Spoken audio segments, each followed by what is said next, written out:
Now, slideshow. Can you see the slideshow? Wait a minute. It's a little bit difficult. Okay. Can you see the slideshow? Yes. Yes, sir. Now, it says 98, but actually the lecture is 99. Okay, I need some corrections on the slides. Okay, this will be a short class. Let me start with Mahatma Mahatma Sarvabhuddhya Mahashri Parabrahman Mahashri Lakshmi Parabrahman Mahashri Lakshmi Hayavadana Parabrahman Mahatma. Okay. So again, since we missed, we didn't record it, I'm going to start again. So the concept of Jnana Karma Samuchaya, we are going to deal only through Shankarabhashya, that is through the view of Shankarabhashya. And Advaitins sort of follow this in general after Shankaracharya, but we'll only consider Shankaracharya's view on Jnana Karma Samuchaya Khandana. Khandana means he attacks Jnana Karma Samuchaya concept. So first we need to understand what is this Jnana Karma Samuchaya concept. So the idea here is there should be no blending of Jnana and Karma. That is the view of Shankaracharya. But the other Acharyas, not exactly Ramanujacharya, Madhvacharya, we don't take particularly those people. When Shankaracharya wrote the commentary, Ramanujacharya and Madhvacharya were not there. They were much later, right? So when he wrote the commentary, there were other people like Vrittikaras who believed in the combination of Jnana and Karma. And we also have to understand what is Vrittikara Mata and all those things. That we will go a little bit, as we go further. So some people thought that it will be Samasamuchaya. Samasamuchaya means equal mixing. That means in life, Jnana and Karma should be 50-50%. That was the view of the prior Acharyas at that time. Shankaracharya thought this was wrong. Okay. Shankaracharya said Paramartha Sannyasa is important. Right? There is an error in this. I will correct it later. Paramartha Sannyasa means it's not a path. It's not a method. What it is a state. It's a state of jnana you achieve. And in the state, there is no need for karma at all. Karma is unnecessary. So karma does not affect jnana or realization. The path to moksha is not directly affected by karma at all. So for Jñāni, karma can be given up. Let us see what that means. This Paramartha Sannyasa is a divine state in which there is no tainting, there is no effect of any actions or even instruments of actions, like the, what you do for yajnas, maybe the havis, maybe the ladle which you pour ghee into. All these instruments we used in karmas, in the Smarta karma, Shrauta karmas and all. Shruti-based karmas. And the fruits of actions on the self. That means whether it is the doer, the agent, or the actions, or the fruits of actions, none of them will affect self or Atman. So this is the state. Paramartha Sannyasa is a state in which a person goes into the state, that is the state of Jnana. And in that state, actions or fruits of actions, anything of that will not affect that Atman state, that Atman. Now, oops. Okay. This also says what by Shankaracharya's view is, there can be no relationship between karma and jnana. Whatever you do in karma, it cannot directly give you jnana. Karma cannot bring in jnana. Karma can purify your mind. That's it. So then what happens to the situation of Janaka? There was a great king called Janaka. And in the Janaka, it seems, attained siddhi only by doing karmas alone. how does Shankaracharya deal with this kind of example, which is a classic example of Janaka? We will see what happens. So in Shankarabhashya, what Shankaracharya says that, look, let us assume Janaka is a great king, he is a very nice guy already, it's fine. And Janaka has attained the state of Samyak Darshana, or true realization of true sight, true Jnana. He has attained that. Then if he does actions, any different kind of actions, whether it is secular actions or whether it is Shastra-based actions, whether it is Yajna-based actions, whatever actions he does, these actions are for only Lokasamgraha, or to be an example, to be an example to the community around him. And that's also due to Prarabdha Karma. That is, the Prarabdha Karma is not completed yet. So he will do the actions and then get away. So Janaka, who had already, if he had attained the state of true knowledge, then his actions are only to be an example to the community around him, not to give up actions too early. He did not do any karmas actually because he has already attained Jnana. That is, if you assume that he has attained Jnana, right? So in that case, karmas do not affect him. Karmas are not even needed by him. He doesn't have to do karmas to attain moksha. However, due to existence of the body has not fallen off. Why? Because the prarabdha karmas are still acting. So the prarabdhas have to continue. So he has to have the body, and once he has a body, the body has a nature to work. So he can do the work, and he will only do for setting up an example to public. Actually, karmas do not bother him, karmas do not taint him. By doing no karma, nothing happens to him. By doing karma, nothing gets, he will not get papa or punya or anything like that. So he is beyond all these things. That is, if you assume that Janaka has already attained the true state of Jnana. Suppose, second case, suppose you think he has not attained the true state of Samyak Darshana or realization. Then you have to say that he is actually doing karmas to get purified. So for Chitta Shuddhi, getting pure, getting his impurities out of his mind, he is doing yajnas and all. Fine, let him do it. And once his mind becomes pure, he will get the capability to get jnana. Eventually, he will do it. What's the big deal about it? Right? This is also possible. So both cases can be explained by Shankarabhashya in slightly different ways. This is Shankarabhashya. Now, arguments against Jnana Karma Samuchaya by Shankaracharya. Okay. First he states, there is no proof in the Shastras that Jñānis have to do karma. Is there any place where it said that Jñānis have to do karma? No. So they can get away. They don't have to do any karma. Shastra Vihita karmas, whatever it means, only to Ajñānis, ignorant people who are stuck in matter, who think that they are the doer, they are the receivers of benefit of the actions, and they want to do it because so and so, whatever reason. Okay, then comes the question. Jñānis, even in the past, did karmas only for Lokasamgraha, to help out the society around them. Okay. To a Jñāni, all karmas are Brahman only. So once a person becomes a Jñāni, all his actions will be only Brahman.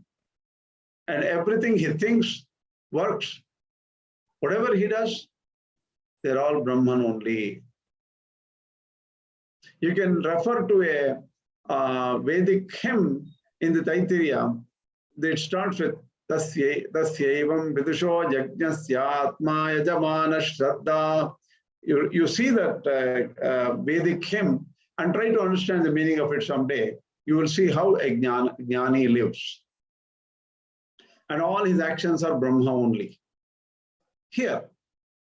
But when we see if somebody thinks that, okay, here is a great Jnāni sitting in a forest, but he still wakes up in the morning, he eats, he looks like all of us. What is the difference? If somebody asks, these apparent karmas are done without any kartritva, or he does not think that he is the agent of any action. Brahman is the agent of action according to him. Or Prakriti is the agent of action according to him. He thinks that he is not the doer. Ahankara vimudhatma kartaham iti manyate is what Bhagavad Gita says. That is, if a person is deluded, he thinks that he is the doer. This Jnāni is not deluded. He knows everything and he thinks he is not the doer. So he does not have any interest in the fruits of actions either. So apparently this looks like karmas, but this Jnāni is untainted. Then comes the question of, Shankaracharya says, see, does anybody believe Krishna is bound to do karmas? Does anybody believe Krishna is forced to do karmas so that he can get moksha? He is an avatar. And he took his avatar only as a leela, out of his own free will. He was not bound to be born due to mercy on everybody, to uphold dharma. He took his own avatar at a particular time, out of his own choice. He is not expected or bound by any Shastra whatsoever to do certain things or actions or karmas to attain moksha. He is in the similar way, like how Krishna is not forced by any Shastra to do action, a Jivanmukti according to Shankaracharya, that means he is alive, but he is already released. He's already got moksha. Such a Jivanmukta is also not bound to do karmas of any kind and to attain any goal because he has already attained the goal of Brahma Sakshatkara. So a Jnāni has attained the Brahma Sakshatkara, but he may still live because the prarabdha karmas have to be burnt up. When the prarabdha karmas are burnt, he will leave the body and go away. The body falls off, that's all. So Jnāni does not have to do any karma. This is the one part of the argument. Then the argument continues. So, even a Karma Sannyasi, we talked about Karma Sannyasa in the last class. Karma Sannyasi who gives up his karmas after attaining Jnana. True Jnana, once he attains true Jnana, then he says, okay, karma is not necessary. And but still he does work for maintenance of his body. But he does not do any Shrauta or Smarta karma. Shrauta karmas are those karmas prescribed in the Vedas. Smarta karmas are those karmas which are prescribed in the Smritis. So there are two different kinds of karmas. All are Shastra-based karmas, and a Karma Sannyasi can give up and has given up all those karmas, but he still maintains the body and he has to work to maintain his body. But there are cases where some person has taken up sannyasa. He's young. He thinks that going and becoming a grahastha, getting married, going for a job, working and making sure the children have enough food, water, shelter, guide them. All these things are too much of responsibility, which I don't know, which I don't want. He wants to give up everything, and he says, "Okay, I'm going to take sannyasa, so I will go accept the fourth order. I will go to a guru and get the sannyasa diksha and wear this the clothes of the monk, which are saffron robes, and then I will give up all the Shrauta karmas and Shruti Vihita karmas, all the karmas said in the Shastras, I will give up. But I still maintain a body." But he may not be a Jnāni though. Jnani means he is fully realized that karma is not necessary. And there is only Brahman and everything else is false. So the person who has realized the falsity of this universe and actions and everything, he is a Jnani. But this person is young and he's just taken up sannyasa, but he is not a Jnani. So this is known as Ashrama Sannyasa. And this Ashrama Sannyasa is known as an auxiliary means to attain Jnana. He still wants to attain Jnana, but he uses the methodology of being in the fourth order, that is the monk order, so that he can attain Jnana in according to the Shastras. That is, in the Shastras, they have given an option that a person without being a grihastha, without getting married, a person can directly become a sannyasi. So he takes up sannyasa. Then what happens? Even he, without being a Jnani, he can give up all the rituals set in the Shastras like Agnihotra and other things like that. He can give up. Okay, then question comes. Say in Agnihotra and other rituals are mentioned in the Vedas, in the Shrutis, right? So he gives up all the Vaidhika karmas. Then, doesn't he have to do the Smarta karmas, which are the Smriti-based karmas? Smritis are like Puranas, or there are Smritis like Yajnavalkya Smriti, Daksha Smriti. There are many Smritis, Manu Smriti, like that, right? In the Smriti-based texts, there are a number of karmas, they do this, do that, and all those things they have said. And does this sannyasi still have to do Smriti-based karmas?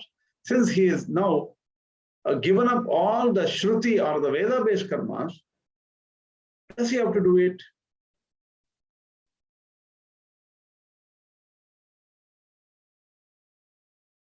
One may argue that yes, he has to do Smarta karmas because in the sannyasa, it is said in the Vedas that somebody can take up sannyasa.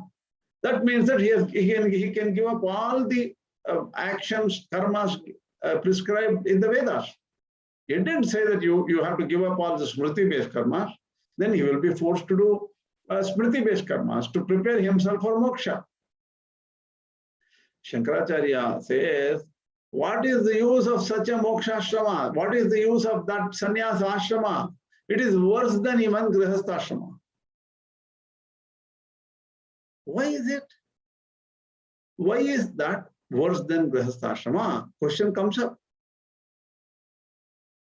A grihastha has to do both Shrauta karmas and Smarta karmas. That means Shruti says so and so, Arahaha Sandhyam Kurvita. It is a Shruti, even though it is Shruti. That means Vedas. I think it is Vedas. I will check, but there are a number of Yajna Yagadis given as something to be done in the Vedas. And he also has to do Smriti-based karmas. Smritis are Puranas, Itihasa Puranas, and Agamas of some kind. The Agamas, we cannot probably classify exactly as Smriti, but there are a lot of Smritis, Manusmriti and all. Then one can argue, because Grihastha has to do both these karmas, he is taking higher responsibility. If he is taking higher responsibility, he is taking more load. Then one can say Grihastha alone can be qualified to get moksha because he is superior. He does two types of jobs, not one. This kind of a view is all against the Smriti Shruti Purana Yoga text, because Sannyasa Yoga is a superior state. Sannyasa Ashrama is superior to Grihastha Ashrama. That is what you call is the true meaning. Moreover, moksha cannot be attained through any action, because actions cannot cause moksha. Hence, Mumukshu should renounce all the Vaidhika and also other karmas. That means somebody who is a Karma Sannyasi, he should renounce the Vaidhika karmas and also Smarta karmas. So what was the idea before in the previous slide? Karma Sannyasi can do karmas for maintenance of his body. Should he give up all the Agnihotra and rituals and other rituals? He will give up all the Vaidhika karmas. Should he give up also the Smarta karmas? Yes, he should give up all the Smarta karmas. You cannot force him to do Smarta karmas just because he has given up only Vaidhika karmas. So Smarta karmas are also not binding on the sannyasi. But Smarta karmas and the Shrauta karmas, the Veda and Smriti karmas are binding on a grihastha who is married and who has a family and who is going to support other ashramas, like giving charity to brahmacharis, charity to saints and sannyasis. So one cannot say grihastha alone is qualified for moksha just because he is doing all the kinds of karmas. Because karma has nothing to do with jnana. Any kind of karma will not give you jnana. So for a mumukshu, whether he is a jnani, whether he is an ajnani, it doesn't matter. Once he becomes truly mumukshu, truly oriented towards attaining or determined to attain moksha, that person can give up all the Vaidhika and Smarta karmas. Maybe he has to take sannyasa in that particular case, I think. But we'll check. So Jnana has no relationship to karma. Sir, can I ask you a doubt? Can I ask you now that doubt, sir? Sir, Okay, but you're saying that they should not do karma, but if you go to Advaita Matam hall from morning to evening, they'll be doing all that karmas they'll be doing, like Chandramouleshwar Puja they'll be doing, no, sir. Then that is what, sir? It is which karma, sir?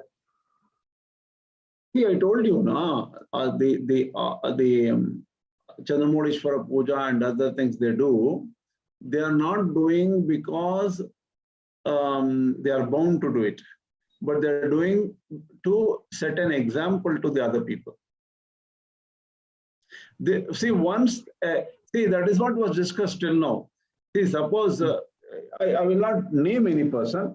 Okay. Suppose I am 15-year-old. Sorry, and I have. Hello? Adiyan, Swami, it was already discussed in detail in previous lesson. Yes, it was discussed in previous. Full length, full lesson, full lecture, it was discussed. Very good. Yes. You can. I don't know the lesson number. I don't know the lesson number, but I will check and share in the Telegram group. Please do. Please do. Yes. Okay, sir. I will just answer in 1 minute. Whatever karmas a yati is doing today in any mata, whether it is Chandramouleshwara Puja or Narasimha Puja or whatever puja, that is for, according to Shankaracharya, that is for only Lokasamgraha or to set an example to others. That's all. Okay. He is not bound. Thank you, sir. Okay.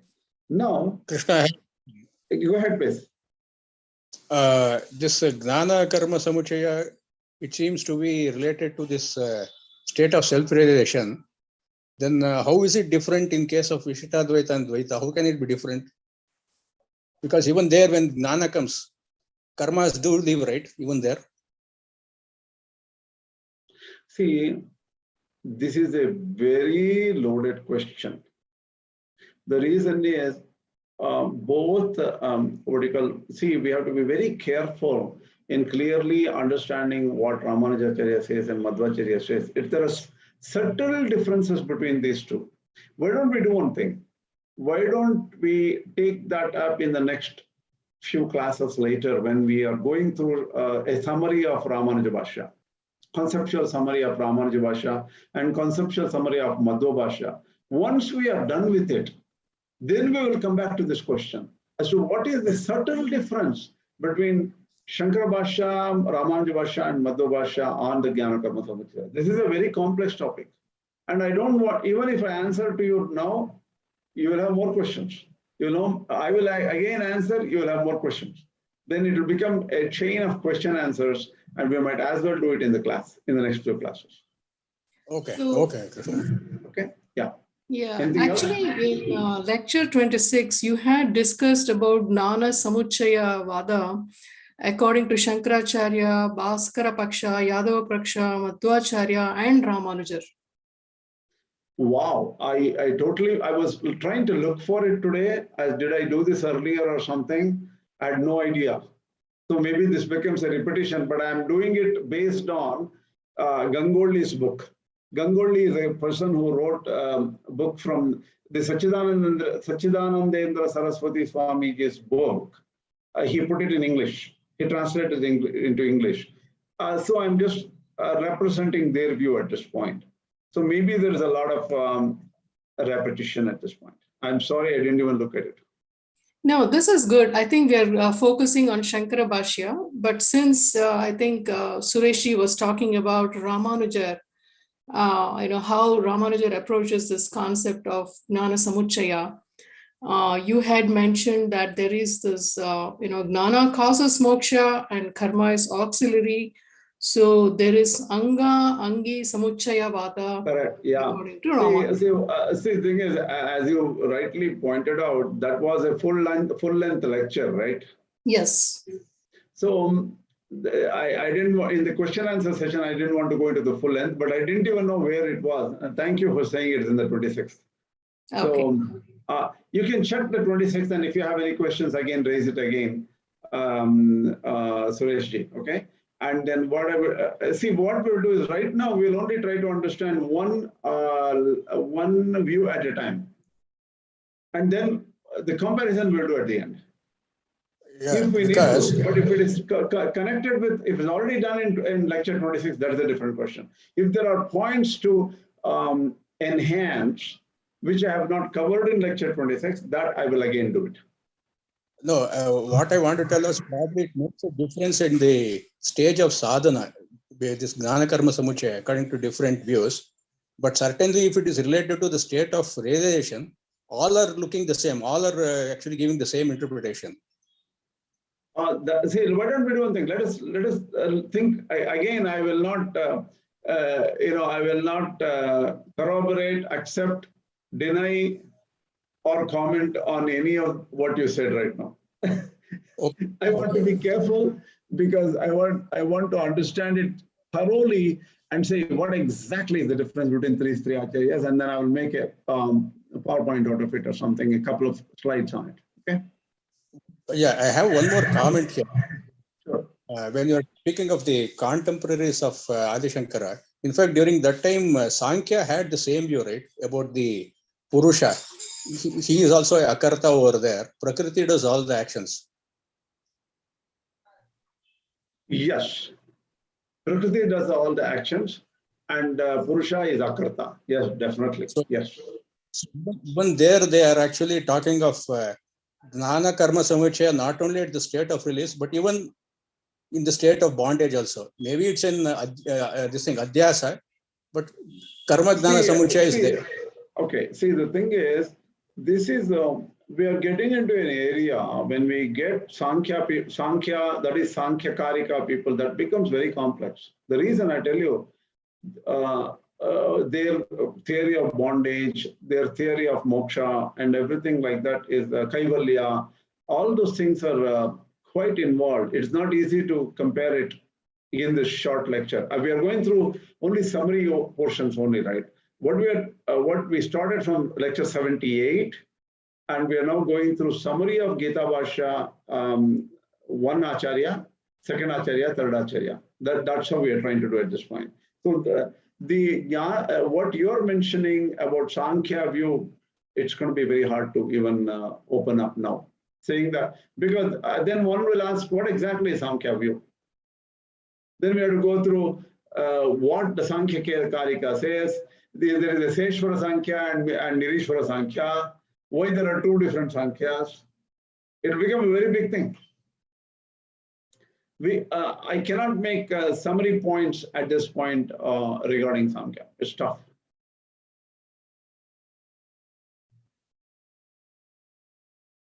But you're right, but Sankhya has similarity with Advaita. Yes.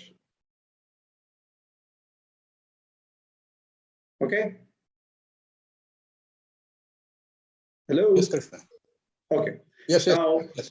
okay, now somebody will say, we are now in the middle of this Shankarabhashya view, and say that, look, somebody, what do you call, is not a Jnāni. If he's not a Jnāni, and he gives up all karmas, Vaidhika karmas, Smarta karmas, everything he gives up, then there is a problem of pratyavaya dosha. What is pratavaya? It is wrong. Pratyavaya. So I made a mistake there. I will correct the slides before I upload later. Okay. So pratyavaya dosha. Pratyavaya dosha means what? That is a penalty in the Shastras for not doing something which you are supposed to do. If suppose, see, a person from a family where they are doing with a thread, who has a thread ceremony done and everything like that, he is supposed to do Gayatri Mantra Japa and all this Sandhya Vandana and all those things. If he does not do Sandhya Vandana, he will get into trouble. He will get Pratyavaya dosha. That means papa, sin. Such statements are there. So, on the other hand, there are sannyasa statements saying that one can take up sannyasa, he can give up all the karmas, including sandhyavandana, including all the karmas. Wow, these two statements are going against each other. What do you take as priority? Shankaracharya says that once a person is ready to take up sannyasa, and he has already decided that, he is convinced that he is a mumukshu, that means he wants to attain moksha, and I want to take sannyasa, and I want to wear saffron robes and also give up all the karmas. For that person, the statements which support sannyasa should be given higher priority. He will not get pratyavaya dosha. He will not get the papa or sins. Okay. Now, a lot of questions come here. There are a lot of hidden questions here. I'll come to them. So sannyasa vidhi statements in the Shastras overrule such statements of pratyavaya. So some statements are saying, if you don't do, you'll get papa. Some statements are saying, you can take up sannyasa. So what Shankaracharya says, for a person who has taken up sannyasa, whether he is a Jnāni or not a Jnāni, it doesn't matter. He can give up all the Vaidhika karmas and Smarta karmas and still do not have any penalty. So he will not get sin, papa, for giving up karmas. Now, that is why he says Jnana Karma Samuchayavada is not correct at all. That's what Shankaracharya says. Now, the question comes up. This is a complex question. Can moksha be attained here itself? I'm going to leave you with only one slide on this because the number of the subject becomes very hard. Till now, what we have covered is Shankaracharya's summary views on Jnana Karma Samuchaya. As you know, Shankaracharya brings up this concept of Jnana Karma Samuchaya Khandanavada in Ishavasya Upanishad. In every Upanishad, he brings it up in some way or the other. And in Bhagavad Gita, in the very beginning, in the preface, he gives a big 10-page explanation of this, that is this Jnana Karma Samuchayavada Khandana. So I'm just giving you a summary. I want you people to think about this, contemplate on it, and say, what does it mean? What does it mean? Oh, this is how it is. So you need to understand Shankarabhashya very clearly here. Now that portion is over today. The second part of it is, can moksha be attained here itself? I'm going to talk about what is Shankaracharya's view on yoga in Bhagavad Gita. Bhagavad Gita talks about yoga. What does it mean? So what did the opponents of Shankaracharya during that time think about the word yoga? So these are some important points. Okay, let's get a little bit. Can moksha be attained here itself? Now again, during the times of Shankaracharya, prior to his time, Vrittikaras were there. Vrittikara, one person or several persons, we don't know. The Vrittikara Mata, that's what they say. Vrittikara may be one person. And also others during that time believed Jnana is the form of upasana or meditation of some kind of a deity or something. So it is a meditation. And in Gita, those people believe that upasana is taught as yoga. So the term yoga also includes upasana, which is constant meditation on a particular object or deity. That is there. So the definition of jnana, according to the Vritikara, is a form of meditation. Shankaracharya's term of jnana is different. That is the result. Is a state where he is realized. So that is not a method. Vritikara and other people believe that it is a upasana, it is a slow meditation. You sit down and you focus on a particular deity and think about constantly. That is the view of Vritikaras. And they believe that Gita basically supports that kind of upasana. Now comes the issue. That means karma and jnana have to be performed together. One day you do karma, after this yajna is finished, you come home and now I am starting to meditate. So karma and jnana to be performed together by an aspirant. And moksha is possible only after death, because they have to, both these actions, karma and jnana, meditation and Vaidhika and Smarta karmas, they work together. And the effects accrue. The effects will, slowly collect over time, or maybe many janmas. And finally, when the final death occurs and the final body leaves, when that person leaves the body, he gets moksha. This is the Vritikara mata at that time. Shankaracharya says, how can it be? Moksha is just a state. Once a person realizes that samsara is false, all this around me, all the difference, all the variety in front of me, everything is false. If I realize it, that's it, it's moksha. The samsara is avidya krita. Samsara is due to avidya or ignorance. And this ignorance is in the form of actions, so many instruments of actions, and also agents. And agents trying to look for the fruits of their actions. All these things are causing this universe, what we live on, and which we call it as samsara. And samsara can be just falsified by jnana, saying that jnana comes, oh, there is all these things around me are illusory. They're not real. There's nothing. They don't exist. Now I know that only what exists is Brahman. And that's it. That is moksha. So you don't have to wait to die to get moksha. Right here, you can attain moksha. And there are statements in the Shastras, Atra Brahma Samashnute, and everything like that, which says that you can attain Brahman right here. Now, so what is the moksha? True knowledge of self and the cognition of the non-existence of the samsara around you. Simultaneously, that will become moksha. So now comes the complexity in this whole process. In the 8th chapter of Bhagavad Gita, Prayana Kale Masajalena Buddhya Yukto Yoga Balena Chaiva, all these shlokas are there. When the Prayana Kale, that means when the person is leaving the body, buddhya yukto, with the right focus and all those things.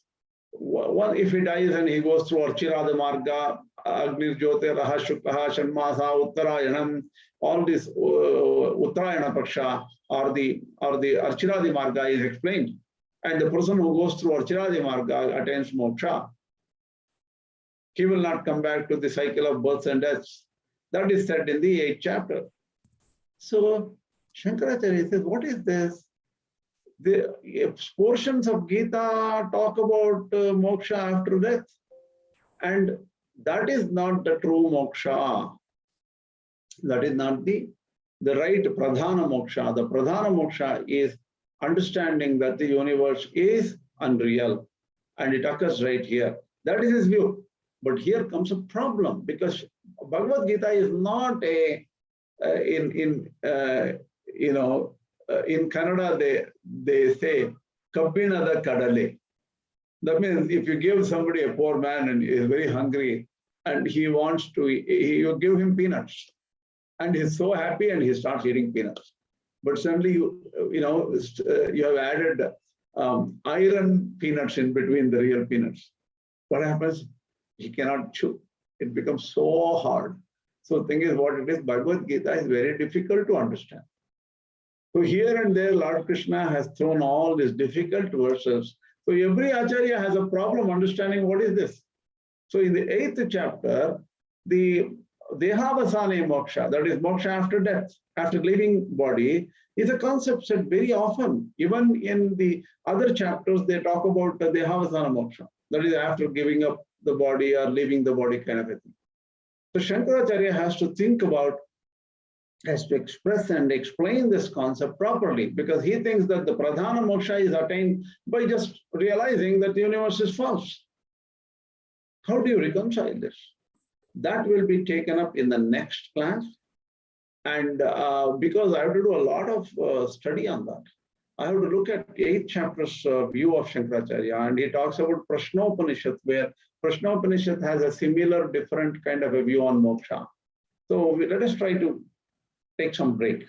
Let me do some research and get back to you on that. Now I am open to some question answers on this particular class or some private. This is Prashant here.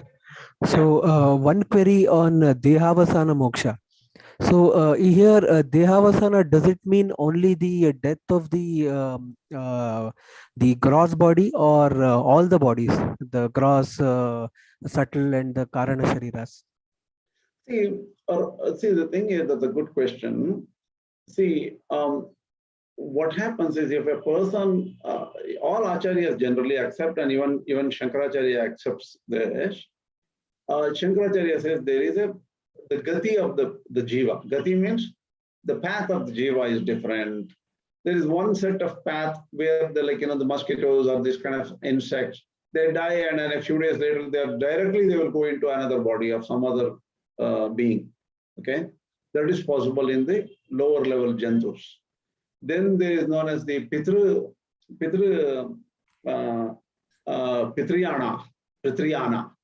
Pitriyana is the path of the Pitrus. The path of the Pitrus is the person dies, and then he goes to the Chandraloka somewhere, and then again from the Chandraloka he falls off. This Chandraloka is different from the moon we see. The Chandraloka we're talking in this is very different. Okay, the same word is used, but that they're different stuff. So from the Chandraloka, that person comes down onto earth, and then he, through the rains, he comes and he will get into the food, into plants or something, and the plants may be eaten. Somehow he's here. He comes down, and that will be eaten from by the male, and then through the male, that Jivatma will go into a female, and then again that child is born. So he will come back to the cycle of birth and death. Anything which comes back to the cycle of birth and death is known as Pitruyana. So that is not the final body of moksha, right? There is no moksha. Just because of dying, one will not go to moksha. Because the subtle body is still there. The subtle body will go to the next body. And again, the process stops. But if a person is going to Archiradi Marga, that means he is going to give up all the bodies and eventually go through the Surya Mandala and go to the Vaikuntha or whatever, and gives up all the bodies, and he attains Brahman. That is the other marga talked about in the Shastra. Thank you, sir. So that means Dehavasana should be thought of as leaving all the bodies, including the Karana Sharira, the in this particular context, Dehavasana Moksha is the final body. That is not the intermediate body. Final body when all the karmas are gone, and this is the last body for that person. That is the Dehavasana Moksha. Thank you, sir. Sir, one more thought before I leave. So, Jnana Karma Samuchaya. In this case, again, it seems that Shankaracharya is talking about the Uttamadhikarins. not going against the this theory of Jnana Karma Samuchaya, when he is trying to say that this doesn't work. In that case, it seems to be only for the Uttamadhikarins, because in all other cases, Jnana Karma Samuchaya still exists, still remains. No. I think you're not understanding the term Jnana as said by Shankaracharya. See, Jnana is not meditation for Shankaracharya. You know that, right? Yes. So then what is Jnana for Shankaracharya? Jnana is the final realization. What does it mean? What happens in the final realization? He knows that he is not the agent. He is a non-agent. And then what else? So he's a non-agent. So everything is Brahman, and everything is by Brahman. There is nothing else. He understands that everything else is ignorance. And the universe is all ignorance, and it goes away, right? Yes. It is like a dream. Yes. It is not there. It is not true. Yes. As per Shankarabhashya. Yeah. See, what he says is that cannot be resulted by karmas alone. You do your karmas, you will get Chitta Shuddhi only. You do Agni Karyas, you will get only Chitta Shuddhi. By Agni Karyas and all this, whether it be Shruti karmas or Smriti karmas, that will not directly give you moksha. There is an intermediate state. It can only purify your mind. And over different janmas, your mind will become very pure. Then he thinks that, look, Atma is one. Atma is Shuddha, pure. Atma is all in all pervading. Atma is always realized. Atma is never bound. And what is this? I am thinking I am bound. Because there's an error. I think that I am this body. There is nothing called I. The jiva is mithya. This body and life is mithya. And everything around me is mithya. What is true? One Shuddha, Shanta, Shivam, Shantam, Shuddha, Buddha, Mukta. Buddha, eternally realized. Shuddha, pure. Mukta, ever realized, ever released. This Atman was never bound to start with. So the bondage is a mental error. And that error will go away by Jnana only. That will, I am not bound. That is why you have to remember Shankaracharya's Nirvana Shatka.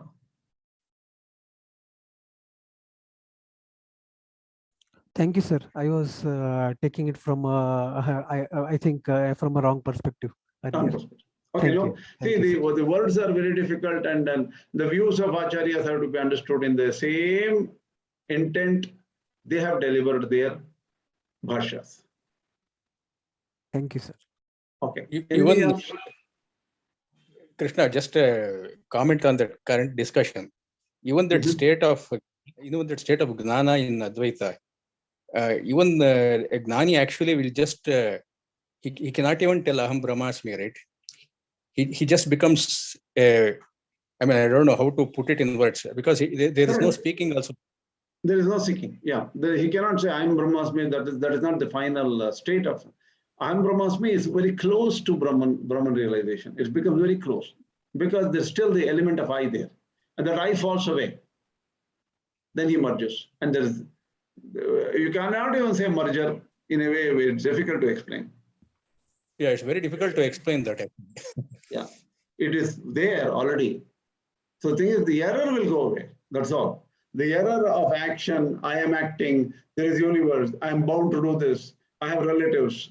All these things are ignorance, which is because of Dehatma Brahma, because we are thinking we are the body.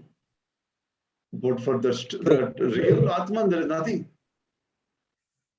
Yeah, true. Because when the Vyavaharik goes off, what can one speak? We can. That is why the state of moksha is not explicable, and it is nirguna according to him, and that's what they keep on writing in the textbooks. Right? Anything else? Otherwise, this will be a short lecture. And I want you people to think about this. Go back and look at 2 or 3 lectures in the past, or 5 lectures in the past, or even from 78. Just review information in the past and say, are we going in the right direction?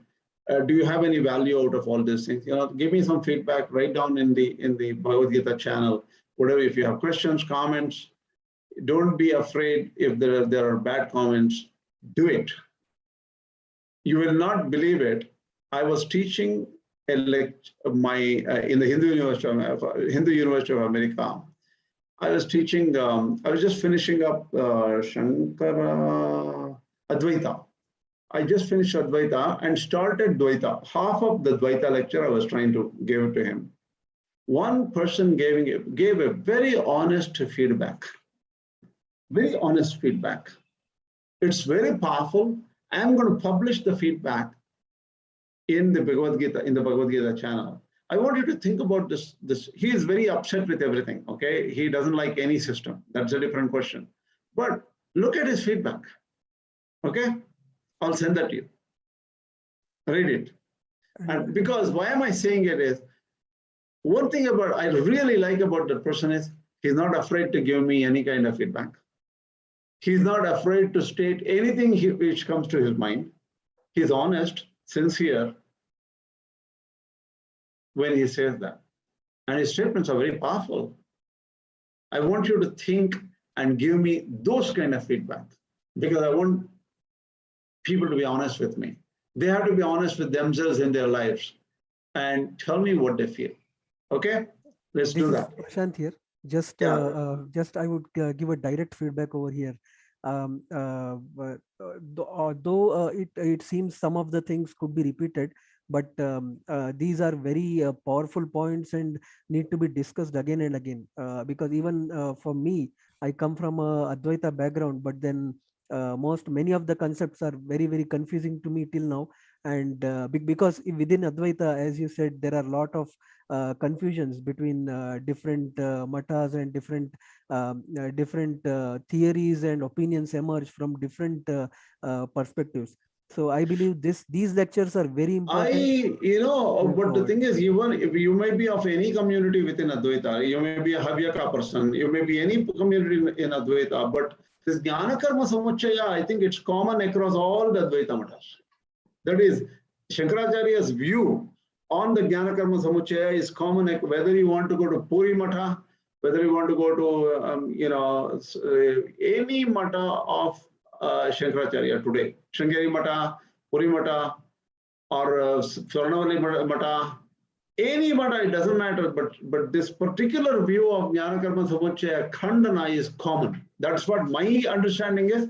Maybe I'm wrong, but I am almost sure each Acharya in the Shankara Matas, Smarta Matas will not argue with the view of Shankaracharya, which is so powerful in every Bhashya of Shankaracharya. But I went through one Vedanta Vidvat Goshti, which was held in 1974 or so, and then one in 2012. And in those Vidvat Goshtis, the Advaitins are there are a lot of arguments and counter arguments on all these I would say opinions and theories. There are a lot of things which seem to be not so common between them.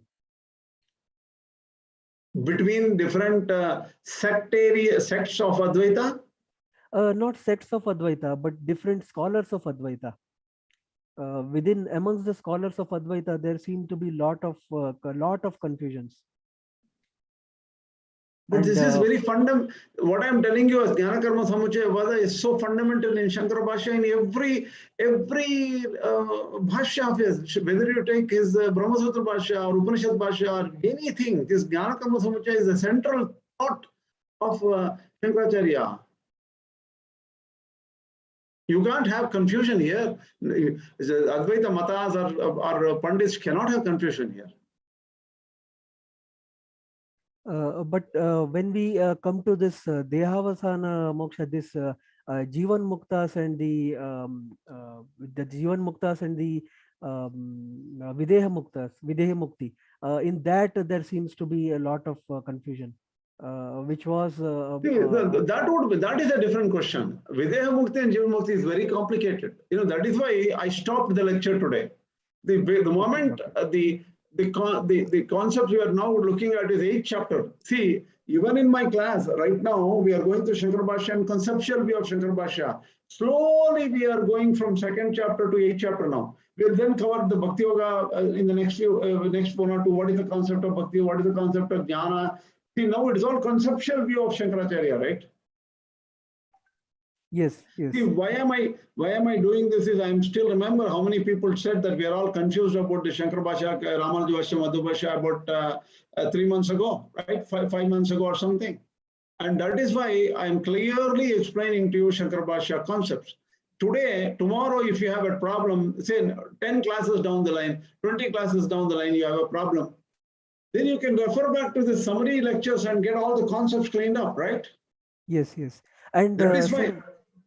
One more thing, the books written by Sri D.B. Ganguly and then the most of the books from Sri Sachidanandendra Saraswati Swamiji, those are those, of course, Swamiji has directly interpreted the Moola Shankarabhashya, but many others have opposed him when he was in his when he was still alive.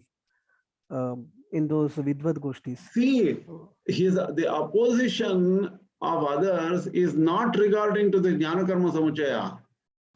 The opposition was Moola Vidya Nirasa theory. He wrote a book called Moola Vidya Nirasa. Yes, yes. And all other people ganged up and said, we don't believe in you. But that is only one aspect of Shankarabhashya. That Moola Vidya Nirasa is a separate, we will never probably even deal with it in this class. Okay, Moola Vidya is the original avidya. How did Brahman have this original avidya? Where did this original avidya come from? What does Shankaracharya say about the original avidya which facilitated the projection of this universe of such multiple things? The stars, the black holes, the galaxies, so many planets, 80,000 planets. What are we talking about here? Such a huge thing. What is that primal ignorance, Moola Avidya, which caused it? And what is the nature of that Avidya according to Shankaracharya? And there, Acharyas in the Smarta tradition have difference of opinion. And we are not talking about it here. Okay. Thank you for the clarification, sir. Yeah, so Sachidananda Swami, as far as other Shankarabhashya works and I, is very precise, extremely good. His translations have no problem. All Acharyas will agree with his translation. Yeah, actually, here and there some comments may be different. His comments may be a little bit awkward here and there. Don't worry about it. Yeah, and actually that Moola Vidya Nirasa is a very good book written by Swamiji. I know that's very complicated to deal with here. And believe me, it will go above everybody's head. So much of complications are there. At least it is going beyond my knowledge. I cannot understand it very well. And for me to understand Moola Vidya Nirasa, it will take several years for me. Yeah, it's very difficult. Yeah, I agree. If I live so a very long time, maybe I will do the class with Moola Vidya Nirasa when I'm 99 years old. Any other questions, comments? Anybody else? Anybody else? Just out of curiosity, this Moola Avidya you were speaking, right? Is it related to that Sareka Saumya from Advaitic point of view? Yeah, it's very close. Yes, that is very close to that statement. Yes, yes. Okay. Yeah. Anybody else? Other people are quiet. Too late. One more question. All right. One more question. In Advaita, that the Vyavaharika path, the person, those who are following the Vyavaharika path, whether they are really following the Advaita or not.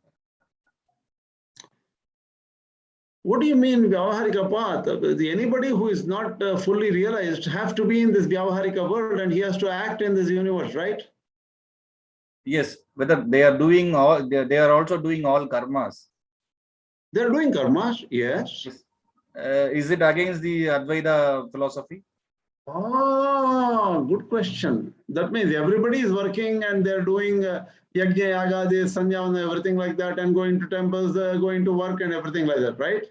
Yes, yes. So, yes, see, it's not like they are against Advaita philosophy. They don't have to do karmas if they realize that. They are not realized, right? Yes. So, what do you call, if somebody is so realized, they cannot be having any kama, krodha, lobha, right? Desires, anger, competition, all these things cannot exist when somebody is realized. So in that sense, they are going against Advaita. The true Advaita is that everything is only Brahman. That realization cannot come in for ordinary people, right? Okay. So they have no choice. They are doing all these things. They are stuck in matter. But they are proclaiming themselves as Advaitis. Everybody can proclaim, right? The thing is, yeah, they are Advaitis, but they're not realized. You should understand the difference between Jnāni and Ajnāni, that's all. Not about whether I'm an Advaiti or not. See, Advaita is a belief. So everything is a belief, right? Yes. You are asking a very serious question because the same questions will come back and bite you. I think both of you are right. It is just about the belief, because when I was a child, not even now, I don't understand most of the concepts of Advaita. But when I was a child, I thought everything is same. There is nothing like Advaita or Dvaita. It didn't seem to be any difference. See, my question is, they are doing against the philosophy, that is their beliefs.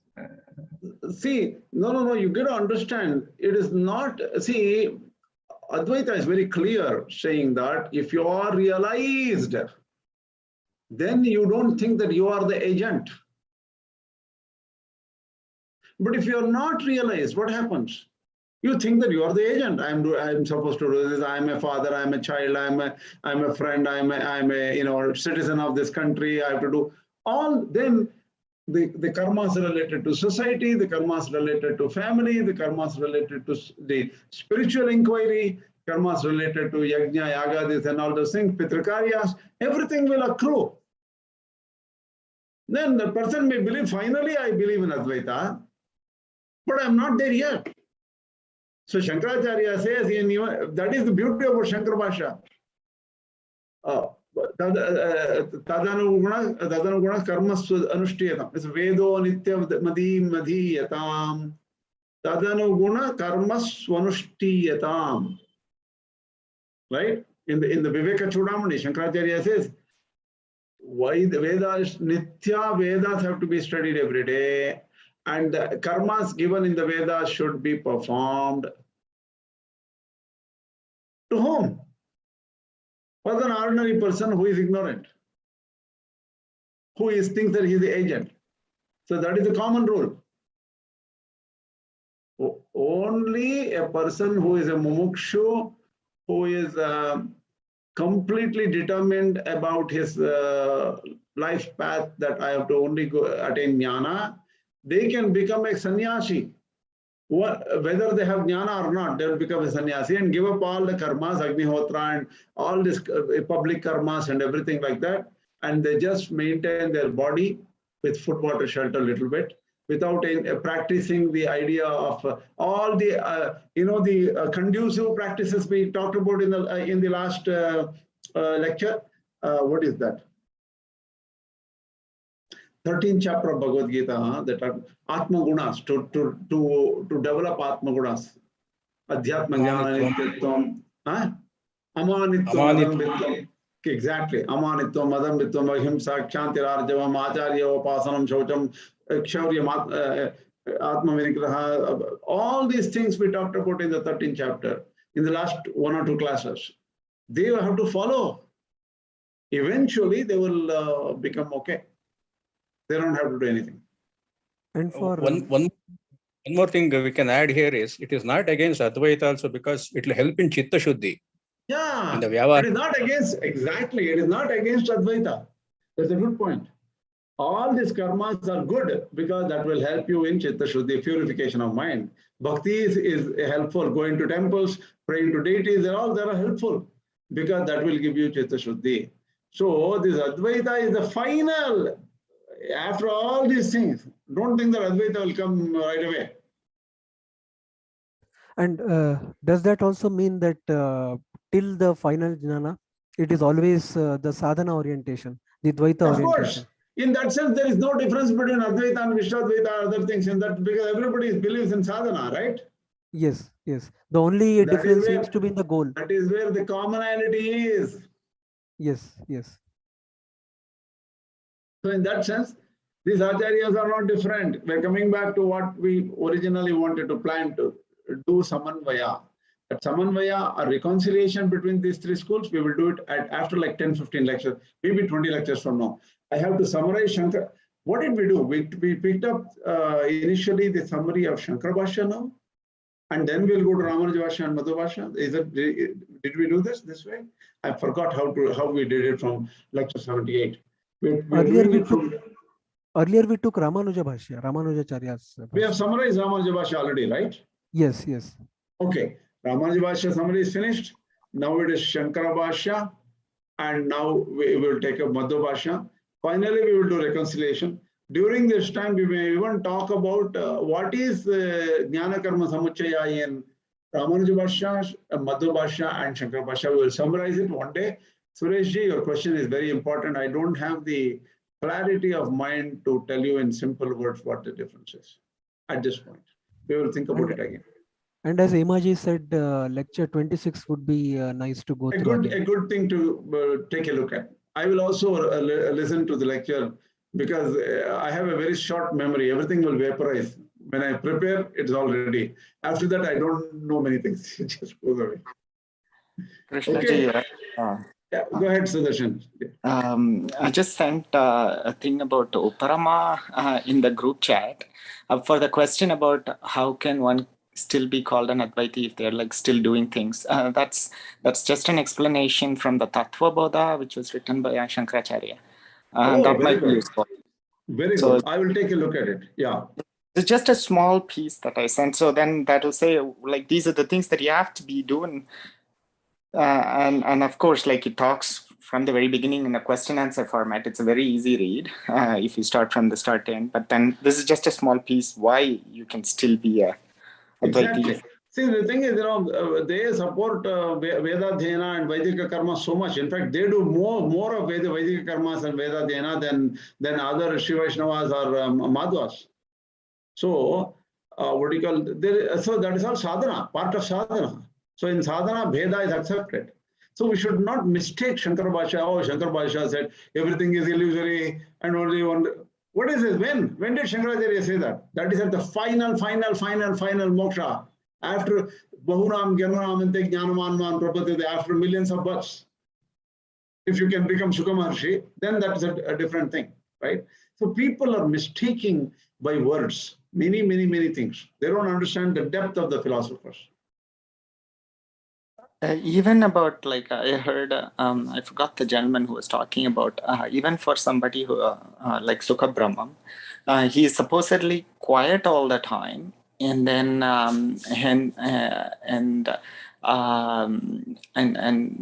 like, when many people think that Bhagavata was written by Shuka Maharshi, but it in fact was like just something that was reflected upon, like, or said back, which was said by Vyasa.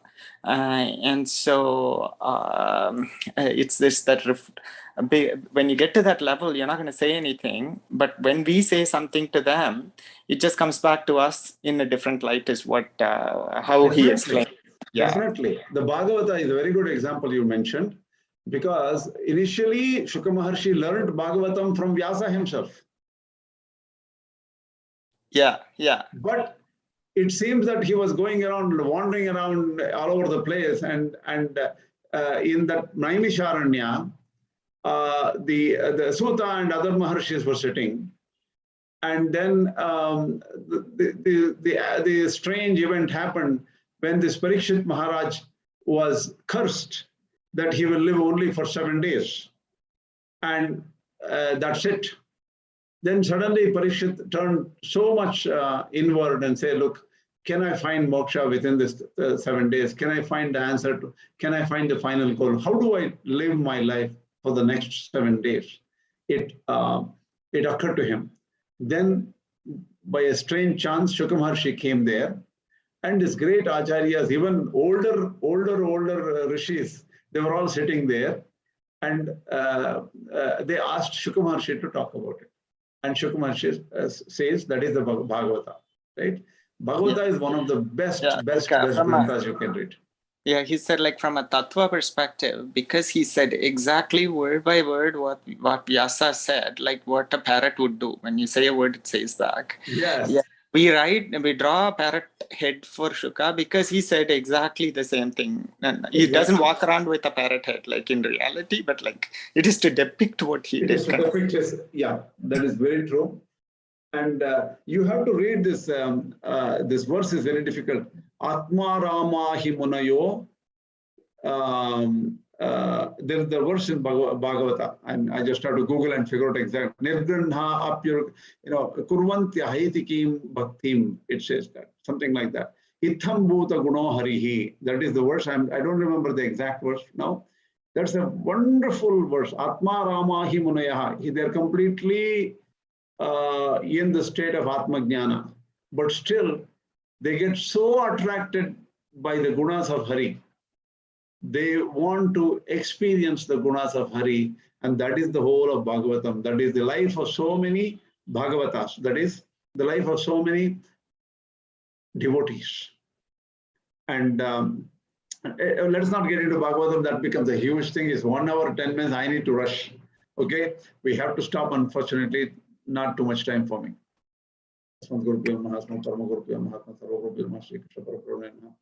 Lakshmi Samaprabhavane Shri Lakshmi Hayavadana Parabrahmane. Thank you, sir. Namaskaras. Thank you, sir. Namaskar, Krishna.